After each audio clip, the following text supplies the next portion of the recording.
दादांचं माझं पूर्ण युट्यूब फॅमिलीचं मनापासून स्वागत आहे। आपण दुधाची साय स्टोअर करतो अगदी 6 ते 8 दिवस पर्यंत फ्रीजरला। आपण आज त्याच साईपासून अगदी दाणेदार तूप बनवणार आहोत। बीटर मशीन मिक्सरचा न वापर करता अगदी 8 ते 10 मिनिटात आपण दाणेदार तूप बनवणार आहोत। अगदी तुम्ही किती दिवस स्टोअर करू शकता तरी तुपाचा स्मेल वगैरे येणार नाही आणि अगदी जसं तसं तूप राहील। चला मग न वेळ घालवता आपण रेसिपीला सुरुवात करूया। माझ्या चॅनलवर नवीन असाल तर प्लीज चॅनलला सबस्क्राईब करा, जेणेकरून माझ्या नवनवीन रेसिपीचे तुम्हाला नोटिफिकेशन मिळत राहील। चला मग सुरुवात करूया। मी या दुधाला 2 तासापूर्वी गरम केलेलं होतं, त्याची पण आता साय काढून घेते।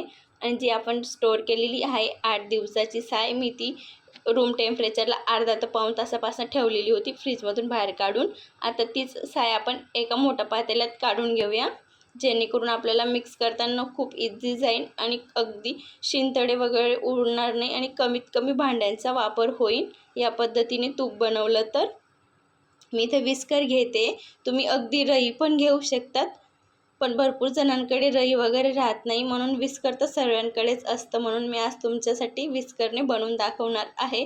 अगदी तुम्ही 8 ते 10 मिनिटांमधून जी मलाई आहे ते मलाईपासून तुम्ही लोणी बनवू शकतात। बघू शकतात एकाच दिशेने व्यवस्थित मिक्स करत राहायचं आहे, जेणेकरून एकदम पटापट आपलं लोणी तयार होणार। मी ते 3 ते 4 मिनिटं झालेले आहेत एकाच दिशेने व्यवस्थित फिरवून। मी आता तुम्हाला जवळून पण दाखवते की जेणेकरून आपली जी साय आहे ती 2 मिनिटांनंतर खूप असं वितळते आणि म्हणजे पतलसर दूध टाईप दिसते आणि नंतर आपोआपच असं थिक व्हायला लागते, अगदी बटर वगैरे क्रीमी टाईप। बघू शकता तुम्ही व्हिडिओमध्ये दाखवल्याप्रमाणे खूप जवळून दाखवते। आणि आता बघू शकता 4 ते 5 मिनिटांनंतर या टेक्स्चरला साय येऊन गेलेली आहे। आता आपण त्याच्यात थंड पाणी ॲड करूया।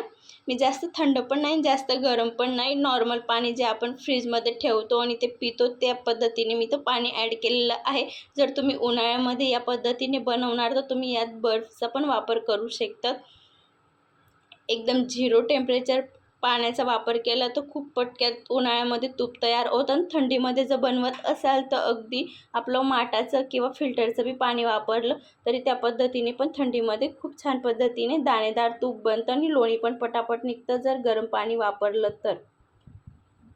मी तर 1 ग्लास पाण्याचा वापर केलेला आहे। आता परत आपल्याला व्यवस्थित एकाच दिशेने मिक्स करून घ्यायचं आहे। बघू शकतात अगदी माझं 8 ते 9 मिनिटांमध्ये इथं लोणी निघून झालेलं आहे। किती दाणे दाणे टेक्स्चर आहे बघू शकता तुम्ही। आता आपण व्यवस्थित पिळून काढून घेऊया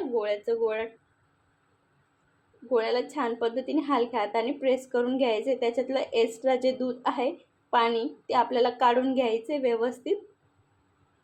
बघू शकतात व्हिडिओमध्ये दाखवल्याप्रमाणे। इथे आपल्याला 2 ते 3 पाण्याने चांगल्या पद्धतीने धुवून घ्यायचं आहे, जोपर्यंत आपलं स्वच्छ व्हाईट पाणी निघत नाही तोपर्यंत।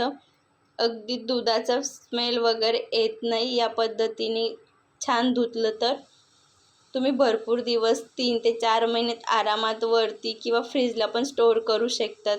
मी ते टोटल 4 पाण्याने धुतलेलं आहे। बघू शकतात आपलं लोणी किती छान पद्धतीने तयार झालेलं आहे आणि किती छान कलर पण आलेला आहे। आता आपण गॅस ऑन करून लोणी वितळायला ठेवूया, जेणेकरून आपल्याला आता तूप बनवायचे ते पटापट होईल।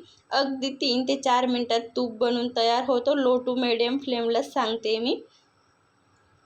बघू शकतात मी इथं लो टू मिडियमला लोणीला छान पद्धतीने वितळून घेतलेलं आहे। आता आपल्याला अगदी 2 ते 2.5 मिनिटांमध्येच आपलं तूप बनून तयार होईल।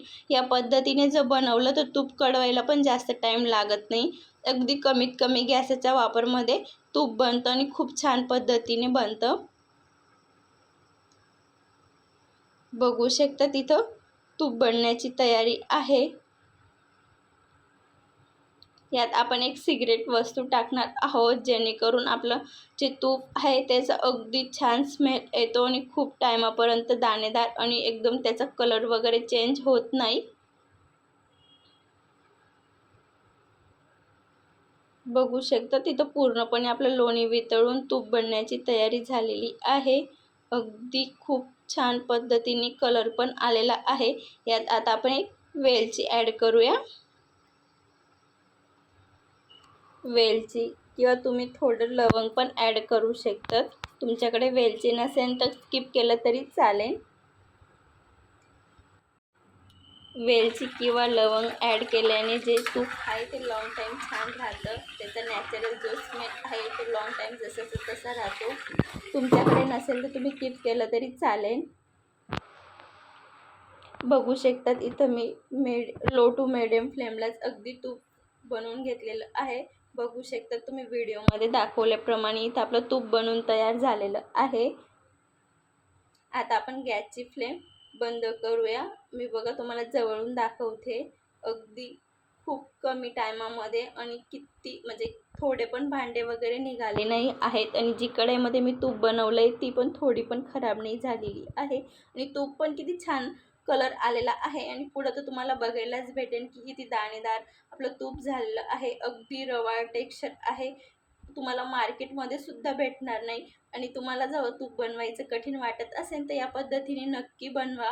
अगदी हे होममेड तूप खूप छान पद्धतीने बनतं आणि सर्वांसाठी तर खूपच हेल्दी आहे. लहान मुलांना तर खूपच.